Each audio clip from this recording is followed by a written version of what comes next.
Hi friends, welcome to my channel. So TET notification అయితే వచ్చేసింది కదండి. కాని వాళ్ళు అంటే క్వాలిఫై కాని వాళ్ళందరూ కూడా టెట్ బాగా రాసి ఈ 2 months లోపల మీరు ఎగ్జామ్ రాయడం, రిజల్ట్ రావడం అంతా అయిపోతుంది. కాబట్టి ఈ 2 months పూర్తిగా మీరు టెట్కి అయితే కాన్సన్ట్రేషన్ చేసి క్వాలిఫై కావాలని అందరికీ ఆల్వేస్ చెప్తున్నానండి. అలాగే క్వాలిఫై అయిన వాళ్ళు టైం ఇంకా వేస్ట్ చేసుకోవద్దండి. అంటే 95 మార్క్స్ ఉన్న వాళ్ళు మీరు ఇంకా ముందు ఏం ప్రిపేర్ కాకుండా డైరెక్ట్ డిఎస్సికి అయితే ప్రిపేర్ కండి. ఎందుకంటే మనం ఈ టెట్ టైం వేస్ట్ చేసే దాంట్లో డిఎస్సికే ఫుల్గా ప్రిపేర్ అయినామనుకోండి, ఖచ్చితంగా సక్సెస్ అయితే సాధించవచ్చు. సో ఫస్ట్ మనం సక్సెస్ ఏదైనా సాధించాలంటే ఈ సెంటెన్స్ కూడా ఒక్కసారి డైలీ మనం మనసులో అనుకున్నామనుకోండి, సో సక్సెస్ అనేది ఈజీగా సాధించవచ్చు. ఏమంటే I am the best. I can do it.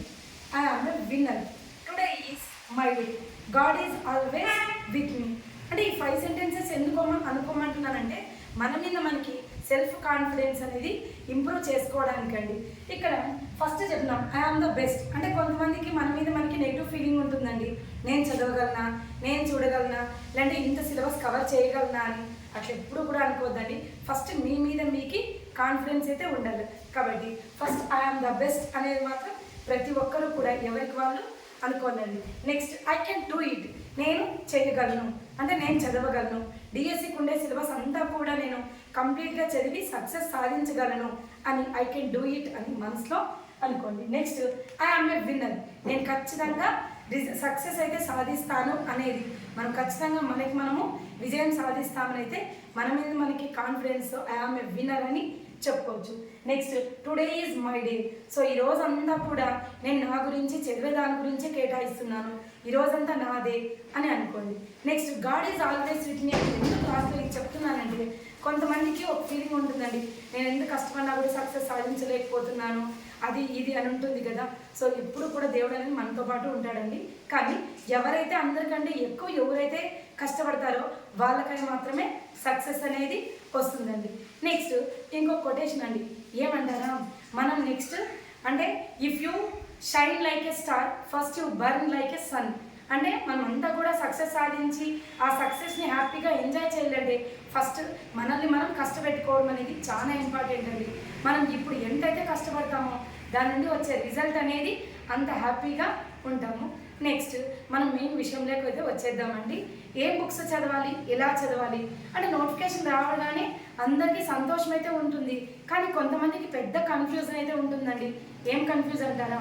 A books చదవాలి, ఎలా చదవాలి, ఏ మెటీరియల్ చదివితే బాగుంటుంది, కోచింగ్కి వెళ్దామా, ఇట్లా రకరకాల డౌట్లతో మనకైతే కూడా చాలా ఇబ్బంది పడుతుంటాం. అంటే ఏం డెసిషన్ తీసుకుంటే బాగుంటుంది అనే కన్ఫ్యూజన్లో ఉంటారండి.